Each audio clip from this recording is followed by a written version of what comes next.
నమస్తే, welcome to hot popcorn debate. కబ్జాలు ఈ పేరు వినగానే టక్కును గుర్తొచ్చేది వైసీపీ పార్టీ. జగన్మోహన్ రెడ్డి హయాంలో విచ్చలవిడిగా భూ కబ్జాలు చేసిన విషయం మనందరికీ తెలిసిందే. ఇక ప్రభుత్వం మారిన తర్వాత వాళ్ళల్లోంచి ఒక్కొక్కల నాయకుల పేర్లు బయటకు వస్తున్నాయి. అయితే తాజాగా ఈరోజు జగన్మోహన్ రెడ్డి హయాంలో అన్నీ తానే వ్యవహరించినటువంటి సకల శాఖ మంత్రిగా పేరు తెచ్చుకున్నటువంటి సజ్జల పేరు కూడా వినిపించింది. కడప శివారు ప్రాంతంలో ఆయన 42 ఎకరాలు కబ్జా చేసి మరి అటవీ భూమిని కబ్జా చేసి మరి అక్కడ వ్యవసాయం చేస్తున్నారని కావచ్చు, గెస్ట్ హౌస్లు కట్టుకున్నారని కూడా బినామీ పేర్లతో వార్తలు అయితే వస్తూ ఉన్నాయి. ఇక మరోపక్క రైతులకు న్యాయం చేస్తున్నామని చెప్పి విద్యుత్ మోటార్లకు స్మార్ట్ మీటర్ల పేరుతో కూడా 6,500 కోట్ల వరకు అవినీతి చేసింది అని చెప్పి వార్తలు వస్తున్న నేపథ్యంలో ఆ కాంట్రాక్ట్ ఏదైతే ఉందో దాన్ని కూడా కూటమి సర్కార్ అయితే రద్దు చేసింది. సో ఓవరాల్ గా మరి సజ్జల రామకృష్ణారెడ్డి అటవీ భూములను బినామీ పేర్లతో కబ్జా చేయటం, అలాగే విద్యుత్ మోటార్లకు స్మార్ట్ మీటర్లు బిగించే అంశాల్లో ఓవరాల్ గా వైసీపీ చేసినటువంటి అవినీతి ఏ మేరలో ఉందో ఈ రోజు డిబేట్ లో చర్చిద్దాం. మనతో పాటు డిబేట్ లో పార్టిసిపేట్ చేసేందుకు స్టూడియోలో ఉన్నారు సీనియర్ అనలిస్ట్ మధుసూదన్ రెడ్డి గారు, అలాగే మరో సీనియర్ అనలిస్ట్ అంగమరావు గారు. నమస్కారం సార్. నమస్కారం సార్. సో అంగమరావు గారు, ముందుగా మీరు చెప్పండి, ఈరోజు ఎవరి పేరైతే ఇప్పుడు దాకా వినపడలేదు కబ్జాల అంశంలో అనుకున్నామో ఆయన పేరు కూడా వినిపించింది. సో సజ్జల రామకృష్ణారెడ్డి గారు కడప శివారు ప్రాంతంలో 42 ఎకరాలు అటవీ భూమిని కబ్జా చేశారని, అక్కడేవో పంటలు పండిస్తూ గెస్ట్ హౌస్లు ఏవో నిర్మించుకున్నారు అని చెప్పి వార్తలు వస్తున్నాయి. సో అవి వాళ్ళ బ్రదర్స్ పేరు మీద ఉన్నాయి, ఈయన బినామీలు అని అంటున్నారు. మీరేం చెప్తారు? ఇప్పటివరకు మనం వైవి సుబ్బారెడ్డి పేర్లు విన్నాం, జగన్మోహన్ రెడ్డి గారి పేర్లు విన్నాం, ఇప్పుడు సజ్జల పేరు వింటున్నాం. మీరేం చెప్తారు దీని గురించి? సకల శాఖ మంత్రి గారి యొక్క అన్ని లీలలు ఇప్పుడు బయటకు వస్తూ ఉన్నాయి, ఒక్కోటి జరుగుతూ ఉన్నాయి. కార్యక్రమాలు చేసిందంటికి నిర్వాహకుడు ఆయనే కాబట్టి, జగన్మోహన్ రెడ్డి తర్వాత అన్ని కార్యక్రమాలు ఆయనే చూసుకున్నాడు కాబట్టి, ఇందుట్లో ఆయన పాపం కూడా ఉంది కాబట్టి రాష్ట్ర విధ్వంసంలోనూ దోపిడీలో ఆ దోపిడీకి సంబంధించినవన్నీ బయటకు వస్తూ ఉన్నాయి. ముఖ్యంగా కడపలో చింతల కొమ్మెదిన్నే చోట మామూలుగా అతనికి వాళ్ళు ముగ్గురు అన్నదమ్ములు, సజ్జల రామకృష్ణారెడ్డి, దివాకర్ రెడ్డి, జనార్దన్ రెడ్డి. దివాకర్ రెడ్డి చనిపోయాడు. అయితే దివాకర్ రెడ్డి యొక్క కుమారుడు సందీప్ రెడ్డి పేరు మీద 1599 సర్వే నెంబర్ నుంచి 1625 సర్వే నెంబర్ వరకు 72 ఎకరాల 16 సెంట్లు వాళ్ళు కబ్జా చేసినట్టుగా, అది అసలు దాంట్లో లేను కూడా లేదు. ఇంకా అంటే ఈ యొక్క ఏదైతే గ్రామం ఉందో ఆ గ్రామంలో అసలు సర్వే నెంబర్లు కూడా లేవు, ప్రత్యేకంగా సృష్టించి ఈ విధంగా వాళ్ళు చేసుకున్నారనమాట. అంటే వాళ్ళ ఎస్టేట్ వచ్చేసరికి 206 ఎకరాల 13 సెంట్ల భూమిలో వాళ్ళ ఎస్టేట్ అంటూ ఉంది. అసలు మామూలుగా నాకు తెలిసినంత వరకు అటవీ చట్టం ప్రకారం అటవీ భూముల్ని ఎవరూ అన్యాక్రాంతం చేయడానికి వీల్లేదు. అటవీ భూములు కావచ్చు, దేవాదాయ భూములు కావచ్చు, ఈనాం భూములు కావచ్చు, లేకపోతే సత్రమాన్యం భూములు కావచ్చు, ఎవరు కూడా వేరే వాళ్ళు స్వాధీనం చేసుకోవడానికి హక్కులు లేవు. కానీ వీళ్ళు ఇది జరిగింది కూడా ఎప్పుడు కనపడుతుంది, మ్యూటేషన్ చేస్తుంది ఏప్రిల్ 29, 2024. అంటే ఎన్నికల నిబంధనలు వచ్చి మధుగారు అంతే కదా, ఎన్నికల నిబంధనలు వచ్చిన తర్వాత జరిగింది ఇది. ఎన్నికల కమిషన్కి కూడా చెప్పాలి, ఇప్పుడు ఎన్నికల కమిషన్ కూడా పంపించాలి. ఆ బాధ్యత మధు తీసుకుంటాడు అనుకోండి, అది వేరే విషయం. అంటే ఎట్లా చేశారంటానికి అతను ఏ విధంగా నిర్వహించాడు, 5 సంవత్సరాల పరిపాలనలో అతను సలహాదారుడిగా ఉండి ఇలాంటి ఇంకెన్ని చేశాడో ఈ ఉదంతాలన్నీ బయటకు వస్తున్నాయి. ఏది జరిగినా, ఏ కుంభకోణం జరిగినా సజ్జల రామకృష్ణారెడ్డి పేరు లేకుండా ఎక్కడన్నా ఒకటి వచ్చిందో మీరు చెప్పండి ఇప్పటివరకు. కానీ ఏదన్నా మంత్రి గారు ఏదన్నా ఒక కార్యక్రమం నిర్వహించాలి అంటే, ఏదో వాళ్ళ శాఖకు సంబంధించిన ఏదైనా అభియోగం వస్తే ఆ మంత్రి ఎప్పుడన్నా మాట్లాడా? ఆ మంత్రి వాళ్ళ కార్యాలయంలో కూర్చొని ఆ శాఖకు సంబంధించినటువంటి సమీక్ష ఎప్పుడన్నా జరిపాడా? ధర్మాన ప్రసాద్ అక్కడ సమాధానం చెప్పాలి సార్ ఇప్పుడు బయటకు వచ్చి. అదే నిస్సందేహంగా అక్కడ వెళ్దాం మాట్లాడాడు కదా అసెంబ్లీలో. నిస్సందేహంగా ఆ రెవెన్యూ శాఖ నిర్వహించిన ఇద్దరు తర్వాత కదా ఇతను వచ్చింది. ధర్మాన దిగిపోయేటప్పుడు ధర్మానే సార్ ఉండింది, దిగిపోయేటప్పుడు ఓకే, అది జరిగింది అప్పుడే కదా. అంటే ఈ ఉదంతం కాదు నేను చెప్పేది. మొట్టమొదటి మనం చూసుకుంటా ఉంటే ఏది పెద్దిరెడ్డి రామచంద్రారెడ్డి కాడి నుంచి మొదలు పెట్టుకుంటే మనం ఆ రోజు నుంచి జరుగుతున్న దానికి అన్నిటికి కూడా, అంటే ఇక్కడ జరుగుతున్న ప్రతిదానికి ఇప్పుడు మధు చెప్పినట్లు ఎట్టి పరిస్థితుల్లో కూడా ధర్మాన ప్రసాద్ చాలా విషయాలు దాని గురించి మాట్లాడాడు.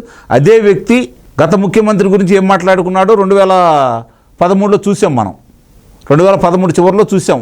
ఇదే ముఖ్యమంత్రి గురించి ఏం మాట్లాడాడు కూడా జగన్మోహన్ రెడ్డి గురించి. ఆ తర్వాత మరి ఏ దిక్కు లేనట్టు మళ్ళీ ఆయన్ని ఈయన దిక్కుమాలిన పార్టీలో చేర్చుకున్నాడు.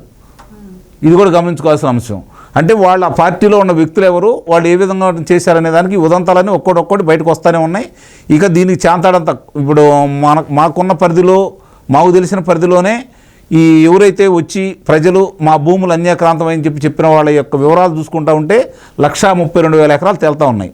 అంటే భూములుగా ఇళ్ళ భూములు కావచ్చు, లేదంటే చుక్కల భూములు అని కొన్ని ఉంటాయి, ఆ భూములు కావచ్చు, ఈ భూములు ఇట్లా అన్నింటినీ కూడా.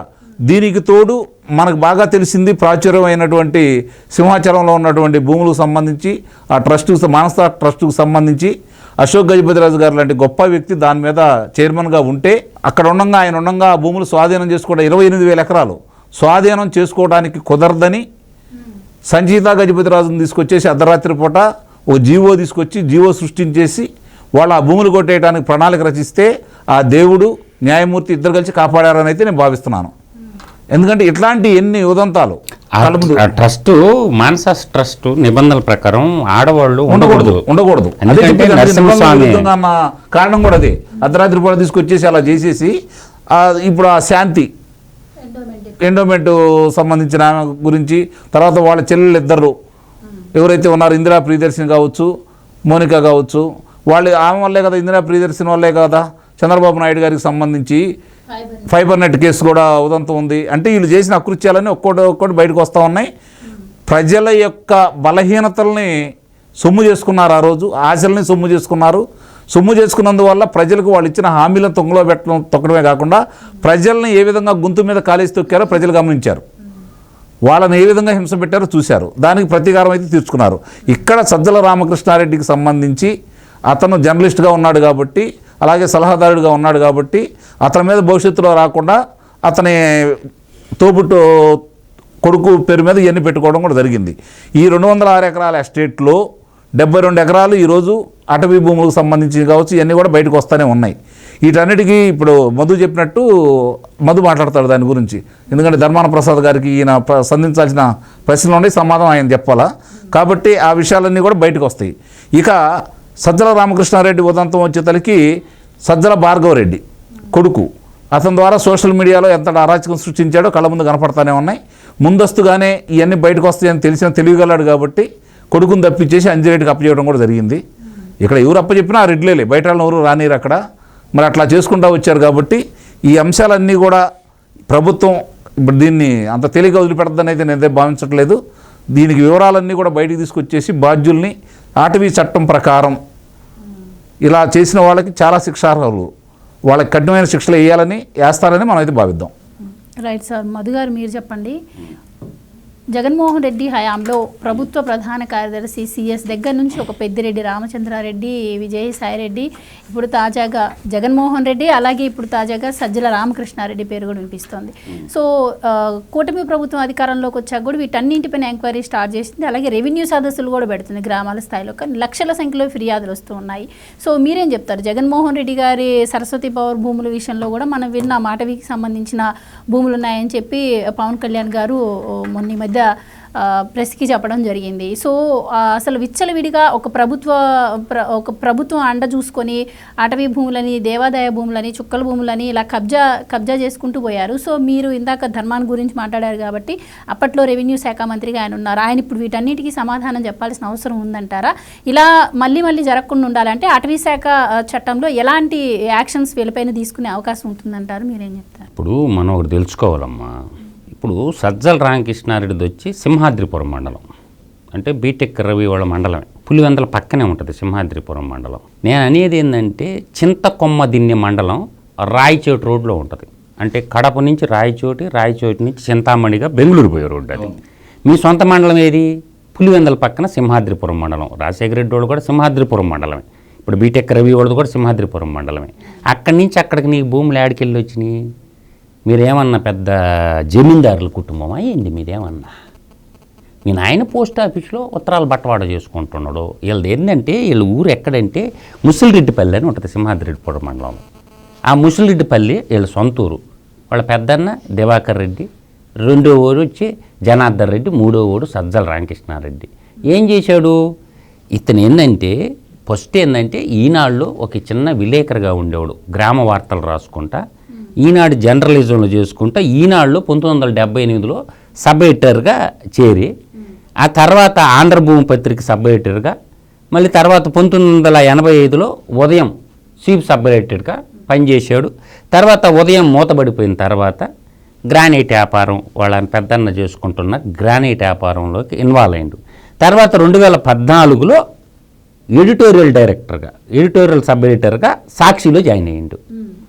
అక్కడ జాయిన్ అయిన కానించి ఏంటంటే ఇంకా చక్రం తిప్పసాగాడు అనమాట. 2014లో సాక్షిలో ఇప్పుడు ఈ 24 అంటే 10 సంవత్సరాలు సాక్షిలో పెద్ద గుమస్తాగా ఉండి ఈడేదో పెద్ద పోటుగాడు అనుకొని నీటిగాడు అనుకొని ఈడు కేటుగాడు అని సంగతి తెలియక ఇప్పుడు సకల శాఖల మంత్రి కంత్రి లీలలు ఒక్కొక్కటి బయటకు వస్తూ ఉంటాయి.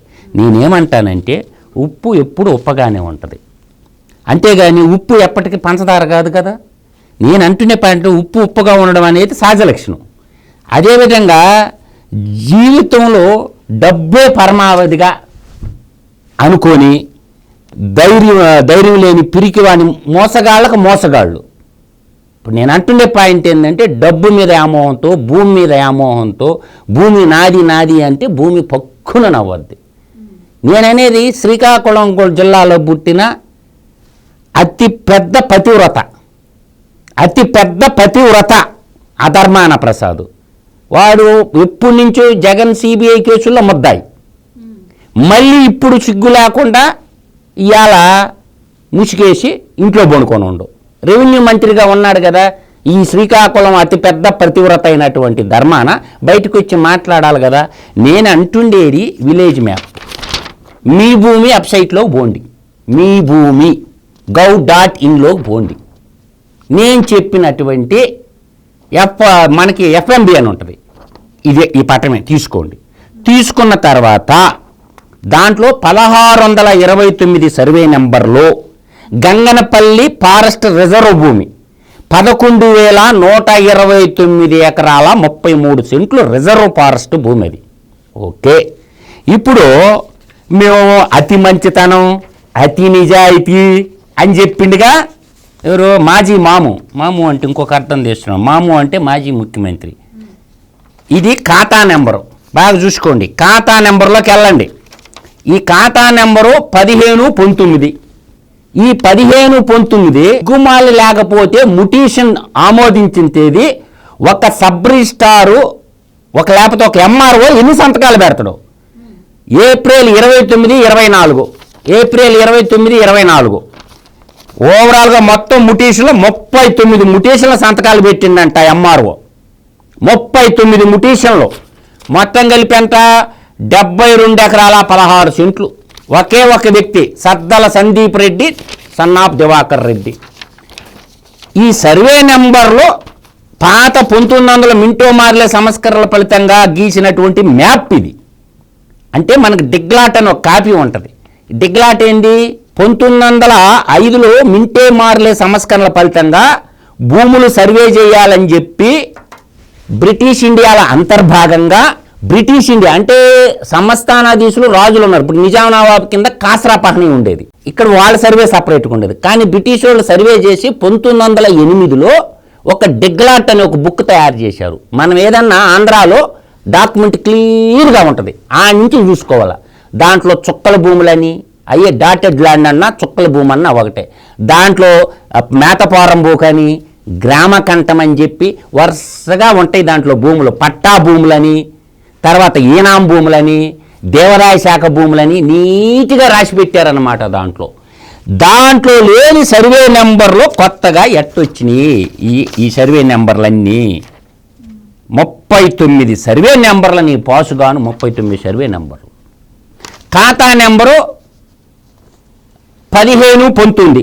చదువుకున్నటువంటి మన ఉభయ తెలుగు రాష్ట్రాల్లో ప్రపంచవ్యాప్తంగా ఉండబడినటువంటి తెలుగు బిడ్డలందరూ మీ భూమి gov.inలోకి వెళ్ళండి వెబ్సైట్లోకి.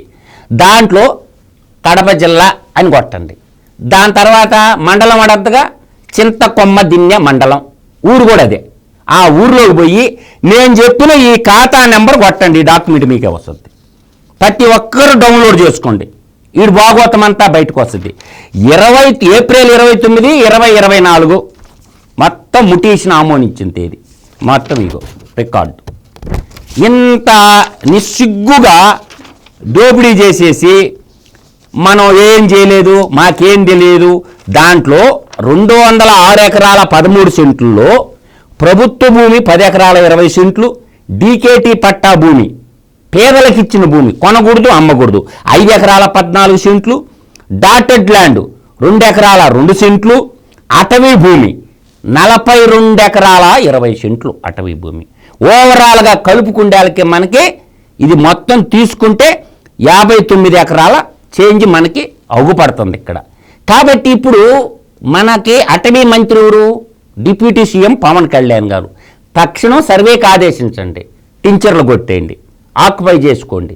వాళ్ళు ఏమంటారు తెలుసా, మాకు భూములు ఉన్నాయి కాబట్టి మీరు సర్వే చూసుకొని మా భూముల సరిహద్దులు మాకు చూపించండి అని ఒక లెటర్ పెడతారు. సరస్వతి పవర్ ఇష్యూలో కూడా స్వయంగా పవన్ కళ్యాణ్ గారే వెళ్ళి అటవీ భూములు ఉన్నాయని చెప్పారు. దానిపైన ఇప్పటి వరకు యాక్షన్ లేదు. నేను అనేది ఒకటమ్మా, ల్యాండ్ సీలింగ్ యాక్ట్ అని ఒకటి ఉందమ్మా.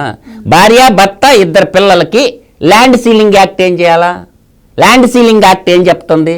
దాని పరిధిలోకి వస్తుంది కదా ల్యాండ్ సీలింగ్ యాక్ట్. తర్వాత అటవీ భూములు కబ్జా చేయటం అంటే రాజశేఖర్ రెడ్డి కూడా నిండు అసెంబ్లీలో ఇడుపులపాయ ఎస్టేట్లో తగులుకుంటే అవును మా దగ్గర ఫారెస్ట్ భూములు ఉన్నాయి, తెలుసో తెలియక మా దగ్గర ఉన్నాయి అని చెప్పి నిండు అసెంబ్లీలో రాజశేఖర రెడ్డి ఒప్పుకున్నాడు. అప్పుడు ఇడుపులపాయ ఎస్టేట్ భూములు పేదలకు పనిచేయొచ్చుగా, పెంచకుండా ఏం చేసిండు తెలివిగా. ఆ రోజు ఏంటంటే IIIT పెట్టాడు ఆ భూముల్లో, ప్రభుత్వ భూముల్లో IIIT పెట్టారన్నమాట. వాళ్ళకి అంటే వీళ్ళకి అలవాటు ఫారెస్ట్ పక్కన ఉన్న పట్టా భూములు 10 ఎకరాలు 20 ఎకరాలు కొంటాం, ఫారెస్ట్ను దోసేయటం. ఎందుకు అంటే బీసీలు కానీ, ఎస్సీలు కానీ, ఎస్టీలు కానీ, మైనారిటీలు కానీ భూములు లేని వాళ్ళు పేదవాళ్ళు ఎంతమంది ఉన్నారు? వాళ్ళకేం ఇవ్వటానికి మనసు ఒప్పదా, కానీ వీళ్ళు దోచుకోవటానికైతే భూములు ఉంటాయా? అది వ్యాలిడ్ పాయింట్. నేను అనేది ఏంటంటే ఈ వరుసగా ఈ చింతకొమ్మ దీంట్లో సంబంధించినటువంటి ఖాతా నెంబరు 1519 దీని బిహైండ్ హిస్టరీ మొత్తం పవన్ కళ్యాణ్ గారు లోడగలిగితే ఈ ముటేష్ని ఆడించి ఆడికొచ్చింది, ఎవరు కొన్నారు, ఎప్పుడు కొన్నారు, ఎట్టా కొన్నారు, వీళ్ళ మండలం ఏమో సింహాద్రిపురం మండలం, వీళ్ళు ఇటు పక్క కదిరి పక్క ఉంటుంది, లేదంటే ఇటు ముద్దులూరు సైడ్కి వస్తుంది. అటు రాయచోటు పరిధిలో ఉండేటటువంటి అక్కడ చిన్న చిన్న కమతాలు సార్, ఇవన్నీ 3 ఎకరాల 64 సెంట్లు, ఎకరా 54 సెంట్లు, 2 ఎకరాలు, 3 ఎకరాల 56 సెంట్లు, 3 ఎకరాల 48 సెంట్లు, 2 ఎకరాల 67 సెంట్లు, 2 ఎకరాల 93 సెంట్లు, 3 ఎకరాల 21 సెంట్లు, 3 ఎకరాల 21 సెంట్లు, 2 ఎకరాల 50 సెంట్లు, 4 ఎకరాల 4 సెంట్లు, 2 ఎకరాల 4 సెంట్లు, ఎకరా 2 సెంట్లు, 94 సెంట్లు, 68 సెంట్లు, 2 ఎకరాలు, ఎకరా 66 సెంట్లు, 3 ఎకరాల 48 సెంట్లు. ఇట్లా చెప్పుకుంటా పోతే ఈ భూమంతా బ్రిటిష్ కాలం నాటి మ్యాప్ తీస్తే ఈ సర్వే నెంబర్లు ఎప్పుడు పుట్టినాయి? ఈ సర్వే నెంబర్లు కూడా 1599, 1601, 1602, 1601లో 1, 1601లో 2, 1602లో 1B, 1602లో 1A, 1603లో 1, 1603లో 2, 1606లో 2B, 1607. ఈ 1600 అనే సర్వే నెంబర్ని రీసెర్చ్ చెయ్యాలా? రెవెన్యూ ప్రిన్సిపల్ సెక్రటరీ సిసోడియా గారు దీని మీద పరిశోధిస్తే ఈ నెంబర్ ఎప్పుడు పుట్టింది, ఈ 1600 సర్వే నెంబర్ ఎప్పుడు పుట్టింది, ఏ ఎంఆర్ఓ పీరియడ్లో పుట్టింది? నాకు తెలిసి ఇవన్నీ పేదలకు ఇచ్చిన భూములు అవి ఉంటాయి సార్, చిన్న చిన్న చిన్న చిన్న భూములు. నేను చూస్తుంటే ఎకరా 51 సెంటు అంటే ఎంత అనువంశికము కొనుగోలు మొత్తం ముటేషన్ ఏప్రిల్ 29, 2024 ప్రభుత్వ వెబ్సైట్లోనే ఉంది. ఇది జగన్మోహన్ రెడ్డి ఉన్నప్పుడు చేసిన కరెక్షన్ డాక్యుమెంట్ నేను చెప్తుండేది. కాబట్టి దీని మీద తక్షణ చర్యలు తీసుకోవాలా, వాడు ఎంత పెద్ద మగోడైనా అరెస్ట్ చేయాలా. భూముల విషయం ఇలా ఉంటే ఇంకా స్మార్ట్ మీటర్ల విషయానికి వస్తే దీంట్లో కూడా అతిపెద్ద కుంభకోణం చేసింది. రైతులు వద్దన్నా, కేంద్ర ప్రభుత్వం వద్దన్నా కూడా స్మార్ట్ మీటర్లు అని చెప్పి బిగించిందేమో 50,000 కనెక్షన్లే, 6,500 కోట్ల వరకు దీంట్లో కూడా అవినీతి జరిగింది. సో అప్పట్లో షిరిడి సాయి ఎలక్ట్రికల్స్ అని చెప్పి విద్యుత్ రంగాన్ని అది శాసించింది ఆ కంపెనీ అని కూడా చెప్పడం జరుగుతుంది. సో మరి అలాంటి జగన్మోహన్ రెడ్డి ఈరోజు వచ్చి రైతులకు అన్యాయం జరుగుతుంది, రైతులు ఆత్మహత్య చేసుకుంటున్నారని మాట్లాడుతున్నారు. సో ఇదైతే రద్దు చేయడం అయితే జరిగింది ఇప్పుడు కూటమి ప్రభుత్వం. సో మీ విశ్లేషణ ఏంటిది? రైతులు ఇప్పుడు వ్యవసాయ భూములు, మామూలుగా భూములు, అటవీ భూములు ఇవే కదా వాళ్ళు ఇప్పుడు దాకా దోచుకున్నది. బెదిరించారు, భయపెట్టారు, అడ్డం వచ్చిన వాళ్ళని చంపేయడం కూడా జరిగింది కొన్ని ప్రాంతాల్లో. 18,58,000 మీటర్లు ఉన్నాయి కనెక్షన్లు, వ్యవసాయ కనెక్షన్లు. అందుట్లో 6,500 కోట్ల రూపాయలు కుంభకోణం జరిగింది. దాన్ని ఒక్కొక్క దానికి పెట్టడానికి 35,000 రూపాయలు వాళ్ళు వసూలు చేయడం కూడా జరిగింది. అంటే ప్రభుత్వం వాళ్ళకి ఇచ్చి తీసుకోవడం. అంటే ఇవన్నీ కూడా ముందు శ్రీకాకుళంలో మొదలుపెట్టారు. అది రాష్ట్ర వ్యాప్తంగా విస్తరించాలనుకున్నారు. ప్రజల యొక్క అదృష్టం బాగుండి ఆ ప్రభుత్వం వెనక్కివెళ్ళిపోయింది. ప్రజలు ఇవన్నీ గమనించారు కాబట్టి విద్యుత్ మీటర్లు పెట్టకూడదని చెప్పి ఆ రోజు తెలుగుదేశం పార్టీ ఉద్యమం చేసింది. సరే, ప్రజల అదృష్టం కొద్దీ, ఆంధ్ర రాష్ట్ర ప్రజల అదృష్టం కొద్దీ ప్రభుత్వం మారింది. ఇప్పుడు వీళ్ళు ఈ షిరిడి సాయి అనేది ఎవరు? అవినాష్ రెడ్డి యొక్క బినామీ అని చెప్పని. విశ్వేశ్వరరెడ్డి సార్, కరెక్టే, బినామీ చెబుతున్నాను నేను. పార్ట్నర్షిప్, బినామీ ఉంది, డైరెక్ట్ పార్ట్నర్. అవినాష్ రెడ్డి కుటుంబం పార్ట్నర్ దాంట్లో. మరి వాళ్ళకి సంబంధించిన దాన్ని ఈ యొక్క ప్రభుత్వం తీసుకుంది అంటే అర్థం చేసుకోవచ్చు. అక్కడ ఇతర రాష్ట్రాల్లో 16,000 చిల్లర, 18,000 చిల్లర ఉంది ఈ మీటర్ కాస్ట్. అది మొత్తం కలిపి కూడా తిప్పి కొట్టినా 15,000 లోపు. అదే 16,000 అనుకుంటాను. 16,000 ఇక్కడ 35,000 వసూలు చేయడం కూడా జరిగింది. అంటే వీళ్ళు ఇక్కడే ఎంత దోసుకున్నారో అర్థమైపోతూ ఉంది. 6,500 కోట్ల రూపాయలు ఈరోజు దానికి సంబంధించినటువంటి ఏదైతే ప్రయాస్ సంస్థ తేల్చి చెప్పేసింది. వాస్తవంగా ఇది అవసరం కూడా లేదని చెప్పని దానికి అనుగుణంగానే ఇప్పుడు ఈ కూటమి ప్రభుత్వం రద్దు చేయడం కూడా జరిగింది. ఇది ఒక్కడితోటి ఇక ఆగకూడదు. ఇప్పుడు జరుగుతున్న ఉదంతాలన్నీ కూడా దీనికి సంబంధించినవన్నీ కూడా వెలికి తీయాలి. నిన్నటిదాకా దీని గురించి రకరకాలుగా మాట్లాడుకోవడం కూడా జరిగింది. ఇప్పుడు ఈ తెలంగాణ ప్రభుత్వం ఆ రోజు వాళ్ళు ఒప్పుకోలేదు. వీళ్ళు కమిషన్ల కోసం ఒప్పుకున్నాడు ఇతను. అంటే వచ్చే అతి తక్కువ 2,000 కోట్ల కోసం ఒప్పుకోవడం కూడా జరిగింది. అంటే ఇక్కడ వాళ్ళకి డబ్బులు వస్తే రాష్ట్రాన్ని ఎలా అమ్మేయాలో, ఎలా దోసుకోవాలో వాళ్ళకి తెలిసినట్టుగా ఇంకెవరికి తెలియదు. నాకు తెలిసినంత వరకు భారతదేశంలో ఈ కుంభకోణాలు, ఇప్పటి వరకు జరుగుతున్న కుంభకోణాలన్నీ ఒక్కోటి బయట తీస్తూ ఉంటే దీనికి సంబంధించిన ప్రతి వాళ్ళు కూడా ఎటు తిరిగి ఎటు వచ్చినా కూడా వాళ్ళే కనపడతా ఉన్నారు. ఒక్కళ్ళు కూడా బయట వాళ్ళు ఉండలేదు. మొత్తం కూడా దీనికి సంబంధించినంత వరకు వైఎస్ కుటుంబానికి సంబంధించిన వాళ్ళ పేర్లే బయటకు వస్తూ ఉన్నాయి. లేదంటే పెద్దిరెడ్డి రామచంద్రారెడ్డి పేరే బయటకు వస్తూ ఉంది. సజ్జల రామకృష్ణారెడ్డే కనపడతా ఉన్నాడు. విజయసాయిరెడ్డే కనపడతా ఉన్నాడు. అంటే వీళ్ళు సుబ్బారెడ్డి ఈ మధ్య కొత్తగా వచ్చాడు. వీళ్ళందరూ కూడా ఆంధ్ర రాష్ట్రంలో గతంలో ఉన్నటువంటి 13 జిల్లాలు, ఉమ్మడి జిల్లాలు, ఇప్పుడు 26 జిల్లాలు చేశారు. ఈ జిల్లాల్లో ఎక్కడ ఎవరు ఎలా పంచుకోవాలో వాళ్ళకి విడమర్చి ఇచ్చేశాడు. ఇదిగో మీరు ఈ జిల్లాని మీరు దోసుకోండి, ఈ జిల్లాని మీరు దోసుకోండి, మొత్తం వచ్చి మీరు దోసుకున్న తర్వాత మీరు దాచుకోవాల్సింది దాచుకోండి, మిగిలిన తీసుకొచ్చి మాకు ఇచ్చేసేయండి. అవును, ఇక అన్నీ వరుసనే. ఇప్పుడు ఇట్లా జరుగుతూ ఉంటే ఇప్పుడు జరుగుతున్నటువంటి ఈ గత 5 సంవత్సరాల్లో 2019 మే 30వ తారీఖు నుంచి వాళ్ళ ప్రభుత్వం వచ్చిన కాడి నుంచి దిగిపోయేంత వరకు, చివరికి ఎన్నికల దాంట్లో కూడా చూసాం కదా. ఇప్పుడు జరిగిన వాళ్ళ సజ్జల ఈయన దివాకర్ రెడ్డి కొడుకు పేరు మీద, సందీప్ రెడ్డి పేరు మీద ఏ విధంగా అయితే ఏప్రిల్ 29వ తారీఖు 24వ సంవత్సరంలో జరిపిందో చూసాం కదా. అంటే ఇట్లా ఎన్ని చేశారో ఒక్కొక్కటి బయటికి రావాలి. ఇంకా ఇప్పుడు ఇందాక మధు చెప్పినట్లు ఒక విషయం కాదు, ఒకటి కాదు, ఇది ఎంతోమంది నిరుపేదలైన వాళ్ళకి కొంత ప్రభుత్వం ఇచ్చింది ఉండొచ్చు దీంట్లో, లేదంటే అటవీ భూములకు సంబంధించిన ఉండొచ్చు. ఇవన్నీ కూడా దౌర్జన్యంగానే వాళ్ళు ఎవరికి రూపాయి కూడా ఇచ్చి ఉంటారని అయితే నేనైతే భావించట్లా. ఇప్పుడు వాళ్ళ స్వగ్రామం కాదు, వాళ్ళు అక్కడ నివాసం ఉండేది కాదు. అయినా సరే ఇక్కడ ఈ యొక్క 206 ఎకరాల భూమి వాళ్ళు ఎస్టేట్గా మార్చుకున్నారు. సజ్జల ఎస్టేట్ అది వాళ్ళ అన్నదమ్ముల పేరు మీదే కదా ఉంది, బయట వాళ్ళ పేరు మీద అయితే కాదు కదా. సజ్జల ఎస్టేట్లో ఉంది. ఆ రోజు కూడా రాజశేఖర రెడ్డి గారు చాలా స్పష్టంగా ఇది మేము పేదలకు పంచుతున్నాం, మాకు తెలియక తీసుకున్నాం అని చెప్పని తప్పనిసరి పరిస్థితుల్లో శాసనసభలో ఒప్పుకోవడం కూడా జరిగింది. కానీ ఇందాక మధు చెప్పినట్టు దాన్ని IIITగా పెట్టేసి దాన్ని మసిపూసి మారేడుగా చేసేసి ఒక్క ఎకరం కూడా ఎవరికి మళ్ళీ పంచలా. వాళ్ళు పంచే ఆలోచన లేదు. ఇప్పుడు గుర్తుపెట్టుకోండి, ఇప్పటి వరకు రాజశేఖర రెడ్డి కుటుంబంలోకి ఏదన్నా లోనకి వెళ్తే బయటకు వచ్చింది ఏమీ లేదు. అది ధనం కావచ్చు, పొలం కావచ్చు, ఏదైనా కూడా వాళ్ళు అలానే చేసుకుంటూ వస్తూనే ఉన్నారు. ఇప్పుడు దానికి వారసుడైనటువంటి ఇతను సజ్జల రామకృష్ణారెడ్డి ఆధ్వర్యంలో జరుగుతున్నటువంటి ఎన్నిటికి చూసుకుంటా ఉంటే ఇప్పుడు విశ్వేశ్వరరెడ్డికి సంబంధించిన ఈ షిరిడి సాయి ఎలక్ట్రికల్కి సంబంధించిన దాంట్లో ఈ మీటర్స్ కాంట్రాక్ట్ ఇచ్చిన దాంట్లో ఈ అంశాలన్నీ బయటకు తీసుకొచ్చేసి ఇవే కాకుండా ఇంకా చాలా అంశాలు దాంట్లో ముడిపడి ఉన్నాయి. కాబట్టి షిరిడి సాయి వాళ్ళకి 25,000 ఎకరాలు ఇండోసోల్ పవర్స్ ప్రాజెక్ట్ కింద 25,000 ఎకరాలు రచించారు. అది వస్తుంది, ముందు దీని గురించి మాట్లాడుకుందాం, దానికి వెళ్దాం. ఇట్లా వాళ్ళకి దోచిపెట్టి వాళ్ళకి కావాల్సిన విధంగా వాళ్ళకి ఏదైతే ఉన్నాయో డబ్బులు రెండింతలు అదనంగా వసూలు చేసుకొని ప్రజల దగ్గర, ప్రజల డబ్బే కదా, వాళ్ళ డబ్బులు అయితే ఎందుకు ఇస్తారు ఇవన్నీ? ఇప్పుడు మనం చూసాం, మామూలుగా అయితే స్పెషల్ ఫ్లైట్లో వెళ్ళాడు, మరి ఆయనకు సంబంధించిన దానికి వచ్చేసరికి భార్యాభర్త ఇద్దరు ఎకానమీ క్లాస్లో వచ్చేసారు. అసలు ఈ మీటర్స్కి సంబంధించిన పరికరాలు ఏవైతే ఉంటాయో అవి తీసుకురాకుండా కూడా తీసుకొచ్చినట్టు బిల్లులు. అవును, ఇవన్నీ చాలా బయటకు వస్తాయి. ఒక్కొక్క అంశం మనం బయట తీసుకుంటా ఉంటే, ఇప్పుడు వాళ్ళకి సంబంధించినటువంటి సోలార్కి సంబంధించినటువంటి భూములు ఇవ్వడం కావచ్చు, అట్లా ఎక్కడ పడితే అక్కడ ఏ విధంగా కావచ్చు ఆ విధంగా ఇచ్చుకుంటూ వెళ్ళిపోయారు, పంచుకుంటూ వెళ్ళిపోయారు. దాంట్లో ఇక ఆంధ్ర రాష్ట్ర ప్రజల అదృష్టం కొద్దీ ల్యాండ్ టైటిల్ యాక్ట్ వాళ్ళు ముందుగా అమలు చేయలేదు. వాళ్ళు దాన్ని ప్రపోజల్ పెట్టిన తర్వాత ప్రభుత్వం పడిపోయింది. అదే కనుక వాళ్ళు ఉండగా వాళ్ళు ప్రభుత్వం పడిపోయిందన్న ఆలోచన వాళ్ళకైతే రాలా. ప్రజలంతా చైతన్యవంతులు, మన చూసి భయపడి దూరంగా ఉండాలనుకున్నారే తప్ప, వాళ్ళు సమయం సందర్భం కోసం ఎదురు చూసేసి వాళ్ళ చేతిలో ఉన్న బ్రహ్మాస్త్రం లాంటి ఓటు అనే ఆయుధంతో కొడితే ఏ విధంగా భూస్థాపితం అవుతామో వాళ్ళకి అర్థం కాలే. ఇప్పుడు అర్థమైంది. అర్థమైన తర్వాత కూడా వాళ్ళకి ఇంకా జ్ఞానోదయం అయితే కాలేదు, అది మాత్రం వాస్తవం. వాళ్ళు ఇలానే ఉండాలని నేనైతే కోరుకుంటున్నా. చాలామంది విశ్లేషకులు చెప్తూ ఉంటారు, వాళ్ళు మార్పు రాకూడదు, వాళ్ళు ఇలానే ఉండాలా, వాళ్ళ గురించి ప్రజలు తెలుసుకున్నారు కాబట్టి వాళ్ళు ఎలాంటి మార్పు ఉండకూడదు.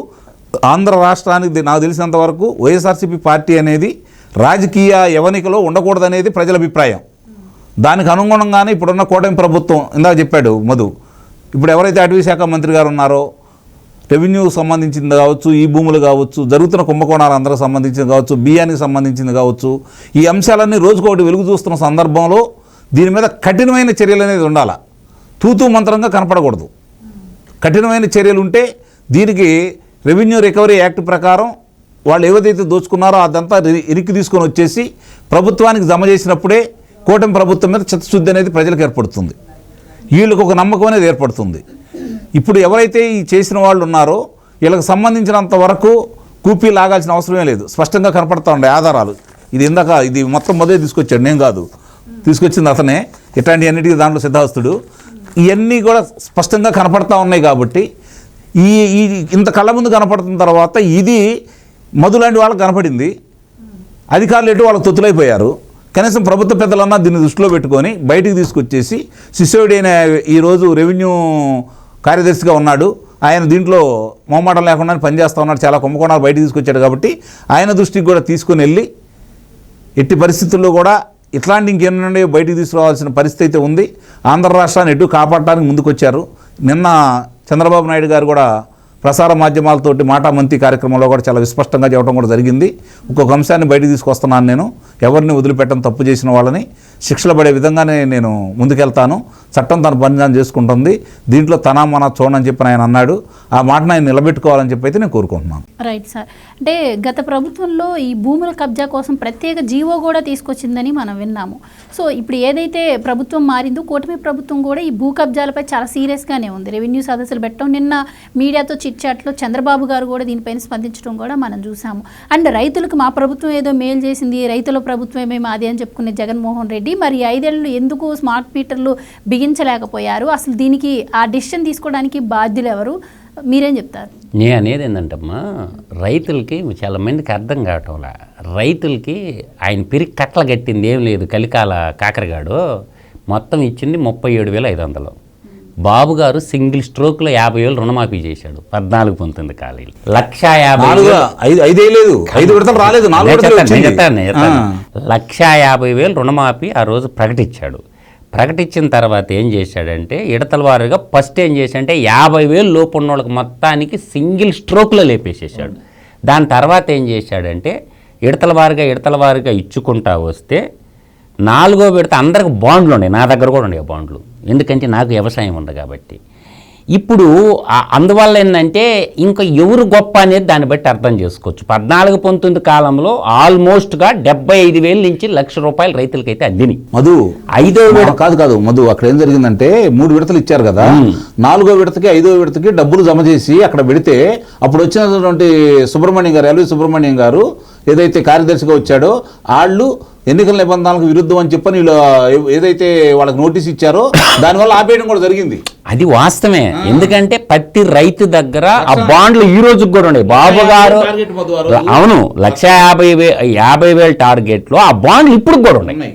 నేను అనేది ఏంటంటే మంచి ఎప్పుడు నేను ఇందాక చెప్పిన ఉప్పు ఉప్పగానే ఉంటుంది, పంచదార కాదు.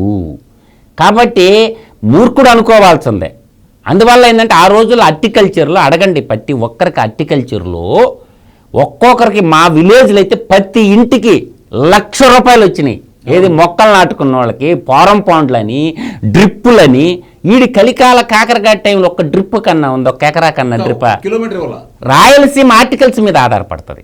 ఇది వదిలితే రైతులను నట్టేట ముంచేసి వాడి బినామీ కంపెనీకి 6,500 కోట్లు దోచిపెట్టాలని చూసావే.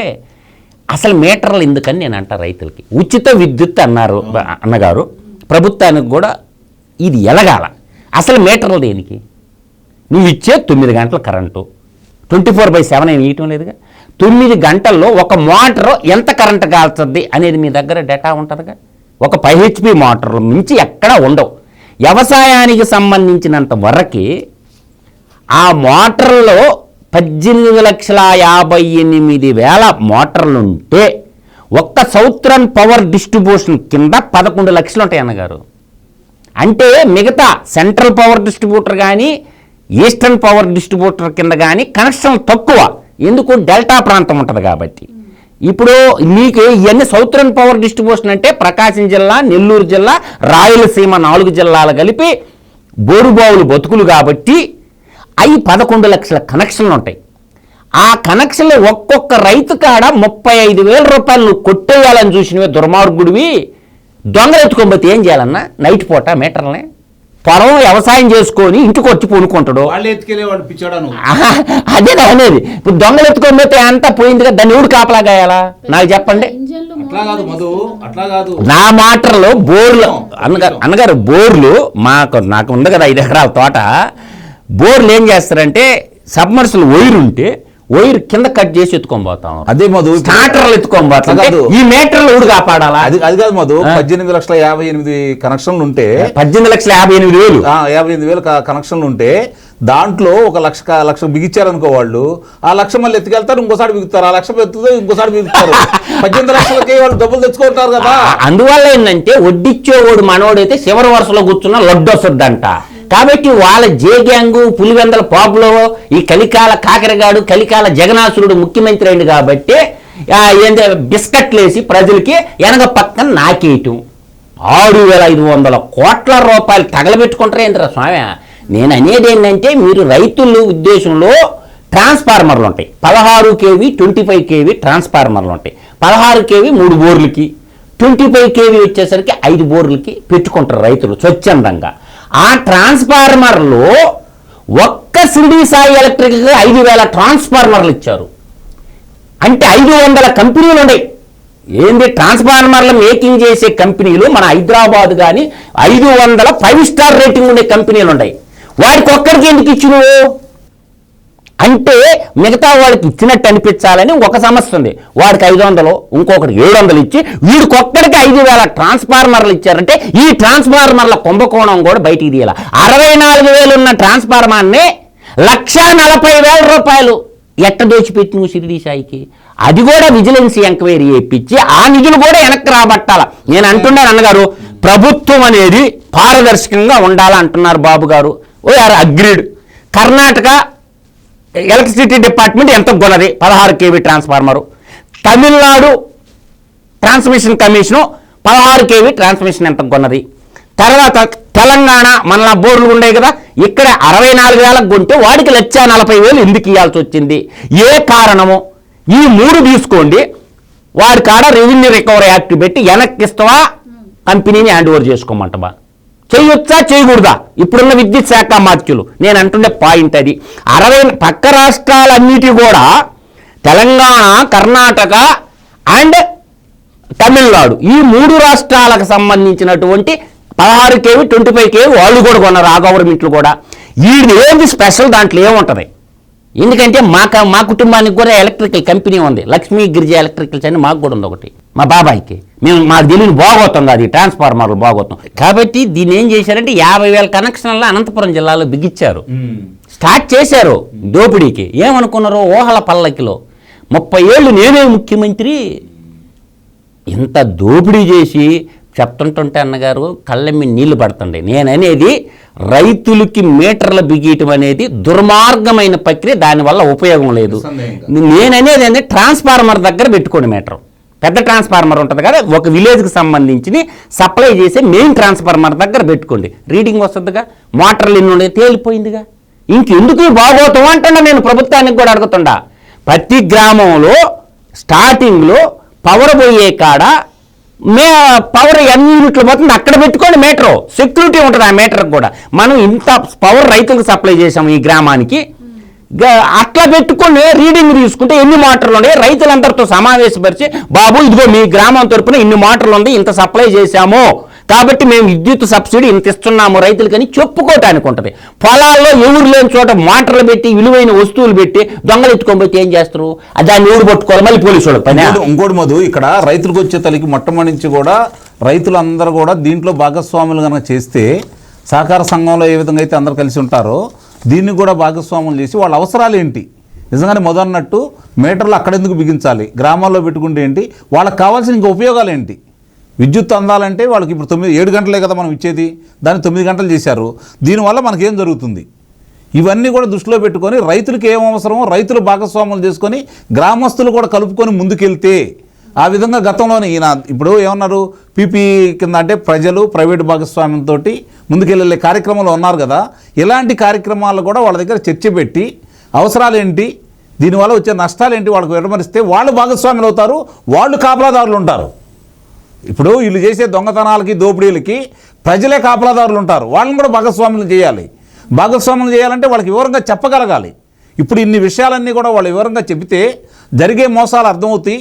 ఎక్కడో ఒకటే అరా ఇంకా రైతు వారీగా ఇప్పుడు 5 సంవత్సరాలు చూసిన తర్వాత నాకు తెలిసినంత వరకు రైతు వారీగా ఉండేవాళ్ళు ఎవరు కూడా వైఎస్ఆర్సీపీ పార్టీ అభిమానులు అయితే ఉండరు. ఒకవేళ తెలుగుదేశం పార్టీలో వాళ్ళు కలవలేకపోతే దూరంగా అయినా ఉంటారే తప్ప వైఎస్ఆర్సీపీ పార్టీకి జై కొడతారని కానీ వైఎస్ఆర్సీపీ పార్టీలో ఉంటారని కానీ నేనైతే భావించట్లా. అలాంటి వాళ్ళందరూ కూడా అర్థమయ్యేటట్టు చెప్పగలిగితే 5 సంవత్సరాల్లో జరిగిన నష్టం, అంతకుముందు భూసార పరీక్షలు నిర్వహించేవాళ్ళు, మంచి విత్తనాలు నాణ్యమైన విత్తనాలు ఇచ్చేవాళ్ళు, ఎరువులు సబ్సిడీకి అందజేసేవాళ్ళు, ఇన్ని జరుగుతూ ఉంటే బీమా సౌకర్యం అందజేసేవాళ్ళు, వాళ్ళకి పాస్పోర్ట్లు ఇది మామూలుగా తైవాన్ ఇంజన్లు ఇచ్చారు, పట్టాలు ఇచ్చారు, ఏది ధాన్యాన్ని కప్పుకోవడానికి కావచ్చు, లేకపోతే మిరగాయలకు కావచ్చు. వీటికన్నిటికంటే కూడా 5 సంవత్సరాల్లో చేసింది ఏంటంటే మిర్చి రైతులకి, ముఖ్యంగా మిర్చి రైతులకి ఎకరాకి 20,000 నుంచి 30,000 తక్కువ రేటు ఉంటే అప్పుడు మిర్చి ప్రభుత్వం కొన్నది. అది కూడా కాదు సార్, 2,500 కడితే నేను ఒక పెద్ద చెప్తాను అండి. 2,500 కడితే మా ఏరియా మొత్తం ఏ ఇంటికి పోయినా అగ్రికల్చర్ ఆఫీసర్లు 40 పైపులు హెచ్డిపి పైపులు, 20 అడుగుల పైపులు, 2.5 ఇంచ్ పైపులు, 40 పైపులు కేవలం 2,500 కడితే 40 పైపులు ఇచ్చాడు చంద్రబాబు నాయుడు గారు. ఇది వాస్తవం. ప్రతి రైతు ఇంట్లో ఉండే ఆ రోజు 2,500, ఈ రోజు ఆ హెచ్డిపి పైపుల కాస్ట్ ఎంత ఒకసారి ఊహించుకోండి మీరు. నేను అంటుండే రైతులకి ఏం అవసరమో అవి ఇవ్వండి. రైతులకి రొటేవేటర్లు అవసరం, రైతులకి తైవాన్ స్పేర్లు అవసరం, రైతులకి కేజిల్స్ అవసరం, రైతులకి నాగళ్ళు అవసరం, ఇది కల్టివేటర్లు 9 చెక్కల కంటారు ఈ రైతులకి ట్రక్కులు అవసరం, ట్రాక్టర్ల సబ్సిడీ, ఇటువంటివన్నీ ఇచ్చటం వల్ల రైతులకి ఇప్పుడు 90% ఇప్పుడు మొదలైందిగా ఏంది మన డ్రిప్ సబ్సిడీ. అందువల్ల రైతులకి ఏం అవసరం. ఇంకొకటి కూడా చెప్తాను, ఒక పెద్ద కుంభకోణం ఉంది, వ్యవసాయ శాఖ మంత్రి మేల్కోవాలా. ఈరోజు పెస్టిసైడ్స్ సార్ దుర్మార్గంగా రేట్లు పెంచారు.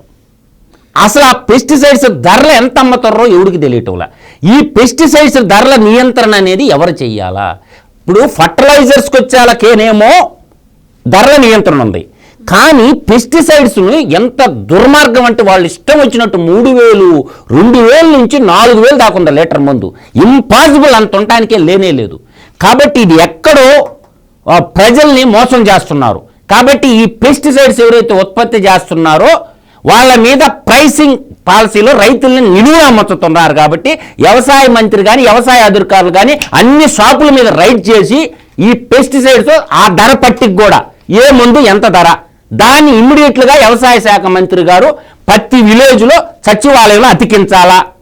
షాపుల్లో పెట్టడం కాదు, ప్రతి విలేజ్లో ఈ మందు ధర ఇంత, ఈ మందు ధర ఇంత, మేము అప్పుడులు ఇచ్చిన మందులు ఇయ్యి అని చెప్పటం వల్ల రైతులు నిలువున అమ్ముతున్నారు పెస్టిసైడ్స్ వాళ్ళు అయితే. కాబట్టి అది కూడా ఆలోచన చేసుకొని ఆ ధరల పట్టికి కూడా ప్రతి సచివాలయంలో పెట్టాలనేది నా యొక్క విజ్ఞప్తి గవర్నమెంట్కి. Thank you so much. నమస్కారం. Thank you so much sir.